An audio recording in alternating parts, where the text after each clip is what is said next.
mühim isteyen zadi bir düşümlü jawan oglanşylary ýazyp älim jahany ýaýratyp bilse de Hudaý şol iş eden adamy cennete firdevs berdi. Geleyli Resulullah aleyhissalatu vesselam hutbe-i şerifetinde Arafat meydanında zinanılın hakkını tapşırıptır. Dünya boyunca hukuku beşeriyetten kepleyen kafirler ve Müslümanlar her kim olsun. Peygamberin zamanında keplenen zata. O zaman neyki hileyi adam hesap edilmeyer. Şu tayin fikret almalı. Okuli, tarihtan, savatli. Peygamberin aydan zadaha. Şimal ahun min birde aytyan zadı değil ha. 1400 yıl bundan odol. Zinanani heyvança hesap edilmeyen zamanında näme tafşırıptır.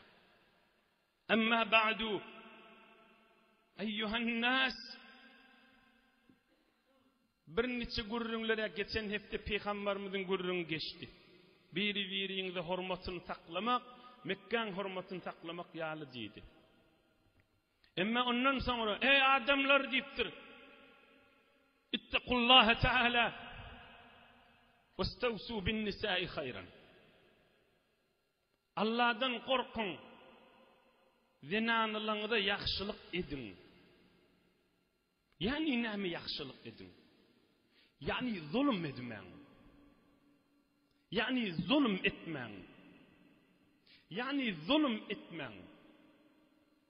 O zamanlar bir toforları zinanlara asan hak vermeýänmişdikle.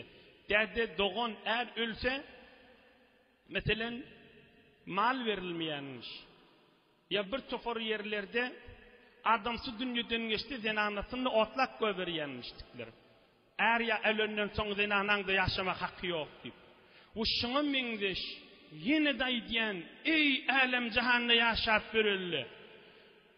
Beşeriyetin tarihine ahlakta tek bulan Resulullah aleyhisselam evvelin şahsi ki şu milletin içinde zinanılın hakkını keplen beyk insanla. Adamla deyiptir. Zinanılara yakşılık edin. Yani zulüm edmen. Zulüm etmeyecek bolsan näme etmeli? Hudaý näme buyurýan bolsa şonu etmeli. İnşallah işte açıklar. La yemlikna li anfusihinna şey'an. Ve innakum innama akhadtumuhunna bi amanatillahi azza ve celle. Vestahlaltum furucahunna bi kelimatillahi azza ve celle. Ey adamlar, Peygamberimizin derman sözü. Bir benden qyzyny Hudaýyň adyny tutup elinden tutup öýüňize götürýäňiz. Nikah kıymakda Hudaýyň adyny tutup elinden tutup öýüňize götürýäňiz. Fakat eriniň ýakşylygyna göz tüküpdi, şollenanak ýakşylyk edin, oň hiç taýy ýok, eriniň ýakşylygyna mätäç bolup durdy. Ve lekum aleyhinne hakkun ve lehunne aleykum hakkun hadithun sahih. Erliň hakkı vardır zinalarynyň beraberine. Zinanylyň da hakkı vardır erleriniň beraberine. Erliň hakkı vardır zinanylarynyň beraberine. Yani bir neçe zat zinanylyň wezifeti eriniň beraberine we bir neçe zat erliň wezifeti zinanylarynyň beraberine. Bir tofar zat zinanylyň wezifeti erleriniň beraberine. Indi min qaw açıklap şumahal şu zamanda ilgünün içinde şu beşer insanın camiiyetini içtimai yaşayışın eteğindeki gerek şu gururun açıklaman gururunu. Ey cemaatler, ey yaş oğlullah, izdivaçta erhili nikahda nikahdan öňçe ene däde yok bolsa dogon ağa yok bolsa bir oban ýaşulsy bir oban ahuni nikahdan öňçe terbiyet bermeli. Hem şu qyda olmanşa denana nikah ýyljaga we hem erkege. Näme diýmeli? Hay ogul diýmeli, hay gyz diýmeli, Eyvallim diýmeli. Can oglum, can ýydım.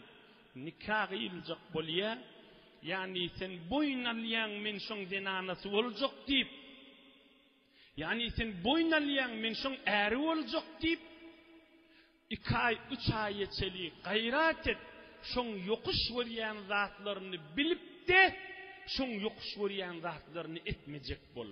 Hem gelne hem erkege tapşyrmaly zat awwal şuda. Ärin kılgın tap, şoň ýokuş berjek zadyny, ýokuş bolýan zadyny falanylar bilen gatnaşma diýse, bilesiň gelse delilin sonra, ay bena şoňa gatnaşdyň imanyňdan çürim, imanyňy verer mukadiýan, ýa şoňa meňdeş bir zat diýse, ýa men hulasa tebigatym harap bolýa, ýa falan wagtda şerik çykma, ikinin sen çykyp ýörme, werdişetden erti bilen çykaga, ýa şoňa meňdeş zatla. Ozul inata terbiyeti aýtmaly. Äriň dinanaň ýokuş berjek zadyny bil, şonu etme, täz zindigi dogry bolar ýaly. Şolay diýen gurrüňimi kafirde kabul edýän, musulmanda kabul etýän. Näme diýip, bir musulman, sowatly, täsirkardy, düşümli, onda da gelin aýdýar, ýok diýär, men ýa boýdaşlym falan muga çykýar, men şo muga çykjak diýär. Ine zindigini haraplamak daşy. Hem hakly, hem sowady, hem düşümi, hem bir zindigini dogurlamak. Zindigi ey jawan oglanlar, size hakly aýdyp berin. Bir kız oğlun bellenini bir oturşulýarda şonu gör, odolly kan aýdylanlar şi mikrofon, şi telefondan şi minberden. Gör sen üstünden ödü zindigi etjek adam zindigiň adamsy däldir. Erma diýdirse bolýar da öz hoşlugy bilen boljak bolsa sen adamyň däldir. Erim men ýaşajak güljek diýen hele sen adamyň. Hakıllar, kadrin bil. Sen arkandan ödü gülüp yaşayacak bolsa, ya danışkatını, ya bazarını, ya öyününü, ya mahallesini, erma diýdirse boljak bolsa, şoň kipleýän kefinden aňjak bol. Şolardan sen yaşayacak adamyň däldir. Ölünçen içiň ýakyp, bagyň ýakyp geçer. Sen menen gülüşmäň barnamasyny däller. Emme görýän sen zindigiňi goşulşyp sen bilen gülüşmäň barnamasynda bolsa, ol ähli zindigidir inşallah. Ine owul erhiliň en asasy agasy aýtmaly. Ýene aýdyn, can ýydym diýmeli, can oglum diýmeli.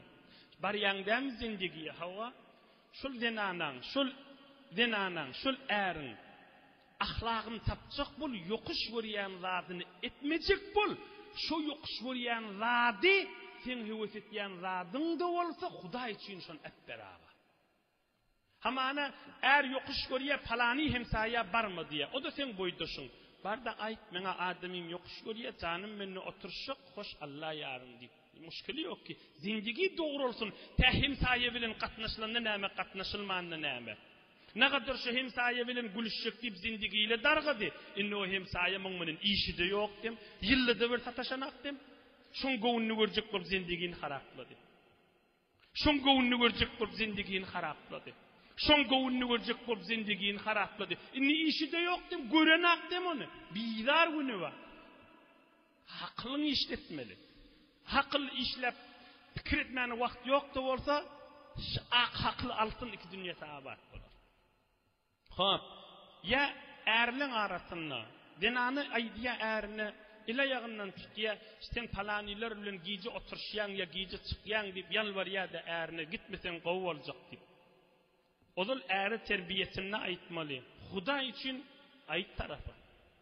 Delilinle aýtýadamy, şoňa gitdiňçe men sen imanyňdan gorkýan, men sen ýaşaýyşyňdan gorkýan, ya bir neçe zatly we ölümden gorkýan bir zat diýse, Hudaý üçin edamaly. Men erkek bolup sen kepin gulak asmalymy diýilmeli. O heleyin kefin gulak asmak değil, o zindigini doğrulamakta.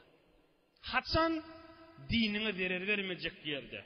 Sana Kur'an'a gitmediyse, üçmülükleri gitmediyse, mübarek celesileri barmadiyse, o kefin gulak asma. Onun kef sebebi dinin, imanın, ahiretin yakamı. Delilin sonra ne mi delili? Ine ovol